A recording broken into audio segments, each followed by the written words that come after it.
다들 안녕하세요. 프로토 91회차 토신 정보방 환급 인증합니다. 당첨금은 세후 금액인 거 알고 계시죠?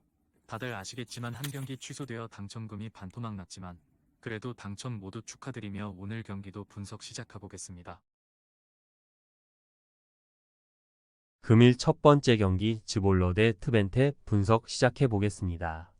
즈볼레는 페에노르트 원정에서 패하긴 했지만 시즌 막판 안정적으로 승점을 획득하며 잔류에 성공했다. 쉽지 않은 시즌이 될 거라는 예상이 강했는데 기대 이상의 성적을 냈다. 그리고 나서는 최종전에서 팬들을 위해 최선을 다할 것이다. 버미스터가 징계로 빠지긴 하지만 레나트 티와 남리 등 해결할 선수들이 있고 아누아르가 중원에서 지원할 것이다. 트벤테는 폴랜담전에서 대승을 거두며 3위를 지켜냈다. 알크마르가 시즌 막판 엄청난 페이스로 승점을 쓸어 담았기에 맹추격을 허용했지만 이 경기를 승리하면 챔스 지역 예선으로 갈 수 있다. 때문에 원정이지만 지난 라운드 해트트릭을 기록한 스테인을 비롯해 라츠와 반버겐, 반 볼프스빈켈 등이 공격적으로 골을 노릴 것이다. 트벤테의 승리를 본다. 즈볼레도 홈에서 쉽사리 물러서진 않겠지만 3위를 지켜내려는 트벤테의 의지가 강할 것이다. 또 전력상으로 원정팀이 압도할 수 있다. 스테인과 사들렉의 중원 지원 속에 최전방 공격수들이 적극적으로 골을 노릴 트벤테가 승리할 것이다. 금일 두 번째 경기 폴랜담 대 고어헤드 분석 시작해보겠습니다. 최근 아약스나 트벤테를 상대로 득점포를 가동하는 모습을 보여주기는 했다. 하지만 폴랜담의 문제는 상대에게 경기 주도권을 내주는 상황에서는 꽤 쉽게 무너지는 양상이 잦다는 점을 들 수 있겠다. 고어헤드가 적어도 하위권 팀을 상대로는 경기를 주도하면서 인상적인 플레이를 보여줄 수 있다는 점을 참고할 필요는 충분히 있을 것. 고어헤드는 경기를 지배하는 상황에서의 효율이 공격에서 좋은 편. 윌름송 같은 미드필더들도 상당히 전진성을 보이면서 상대 박스 타격에 기여할 수 있다. 실점률이 높기는 하지만 7위 이상의 중상위권 전력에게 크게 당하는 경우가 많아서 그럴 뿐 고어헤드가 폴랜담을 상대로는 그다지 경기 장악이나 공격력에 어려움을 겪을 것 같지는 않다. 고어헤드의 핸디캡 승리까지 기대를 해볼 수 있을 것 같다.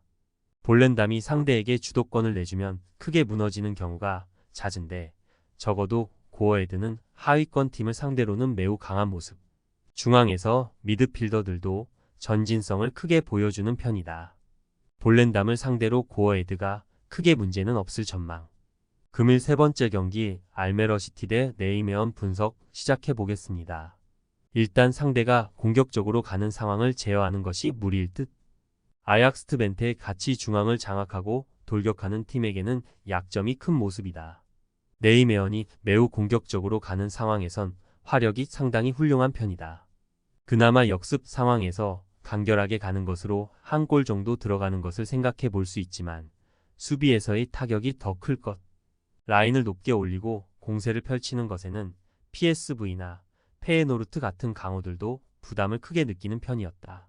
물론 높은 라인 리스크를 상당히 많이 지는 팀이라는 건 변함이 없는데 그럼에도 공격적인 플레이로 재미를 상당히 보고 있는 상태에 리그 5위의 득점력으로 한 골을 허용하면 3골로 갚아주는 모습을 보여줄 수 있을 만한 전력이다. 네이메언 승리를 기대해보고 있다. 일단 네이메언이 아주 높은 라인을 구축하는 것으로 응수하는 편인데 이 상황에서 알메러시티가 수비적으로 두각을 드러내는 것이 쉽지는 않을 것으로 보고 있다. 그나마 역습으로 뒷공간을 노리는 것으로 만회를 한다고 해도 강호들도 네이메언의 강한 공격력에는 부담을 크게 느끼는 편. 금일 네 번째 경기 헤라클레스 대 시타르트 분석 시작해보겠습니다. 잔류에 필요한 승점은 1점. 일단 잠그는 것으로 가닥을 잡을 가능성이 높다. 문제는 지난 경기에서 엑셀시오르에게 점유율을 내주자 4골을 허용하는 빈약한 수비력. 시타르트가 주도권을 잡는 상황에서는 전반적으로 강했다는 평가를 생각하면 단순하게 헤라클레스가 라인을 내리는 것이 수비적으로 가져올 효과가 많지는 않다고 평가하는 편이 좋겠다. 시타르트의 경우는 원정에서의 득점력이 부족하나 15위 이하의 팀을 상대로는 다득점도 상당히 잘 만들던 편. 물론 헤라클레스가 한 골을 허용하는 상황에서는 공격적으로 나올 수 있는데 시타르트도 수비가 안정적으로 굴러가는 팀과는 거리가 먼 것이 사실. 최근에는 비테세를 상대로도 원정에서 3골을 허용하고 진 적도 있다. 과감하게 생각한다면 원정팀 시타르트의 가능성을 생각해 볼 수 있다. 헤라클레스가 주도권을 내주고 수비를 할 가능성이 높은데 시타르트는 주도권을 잡은 상황에서 전반적으로 강한 편. 물론 한 골을 허용한 상황에서 헤라클레스가 올라오는 상황이 나온다면 시타르트의 수비력도 위험할 수는 있다. 금일 5번째 경기 AC 몬차 대 프로시노네 분석 시작해 보겠습니다. 최근 상당히 안 좋은 흐름을 타고 있는 것은 사실이다. 다만 몬차의 경우 중원에서의 기본적인 퀄리티나 전력은 좋은 편. 이 덕분에 11위 이하의 중하위권으로 분류되는 팀들을 상대로는 전반적으로 강한 면모를 보여주기도 했다. 물론 프로시노네의 플레이에 수비적으로 타격을 입는 모습을 보여주기도 했지만 미드필더의 힘으로 화력에서 승기를 잡아가는 편. 프로시노네의 문제는 수비.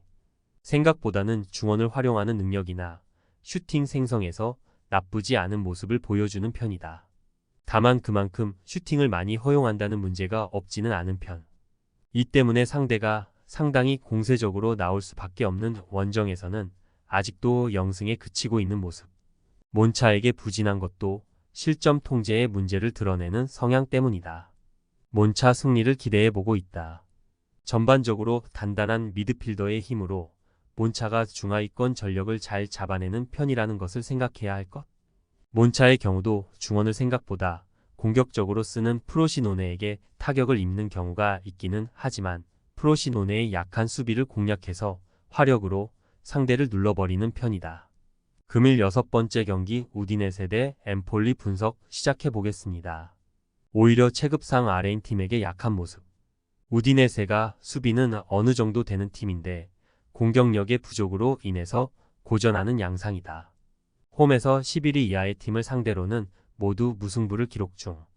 공격형 미드필더와 원톱에게 공격을 크게 의존하는 모습이라 우디네세가 공격에서 공간을 차지하는 것이 어려워 보이는 것도 사실이다. 엠폴리는 빈공이 우디네세보다도 더 심각한 모습이다. 특히 30득점을 기록하지 못한 유의한 팀이기도. 그나마 최근에는 3-5-2로 가면서 미드필더와 3백으로 중앙을 틀어막고 승부하는 것이 실점 커버에는 도움이 되는 경우가 제법 있다.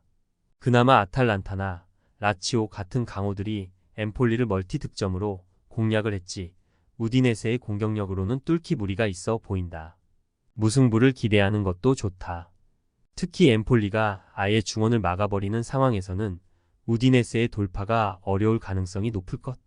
그만큼 우디네세도 전방에서 기여하는 선수들이 부족한 것이 빈공으로 이어지고 있는 것은 확실한 상태.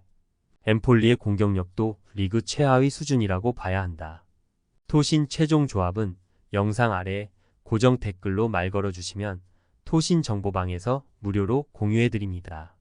제발 손해보면서 토토하지 말고 다같이 웃으면서 즐겁게 베팅합시다. 함께 하실 분들은 부담 갖지 마시고 편하게 말 걸어주세요.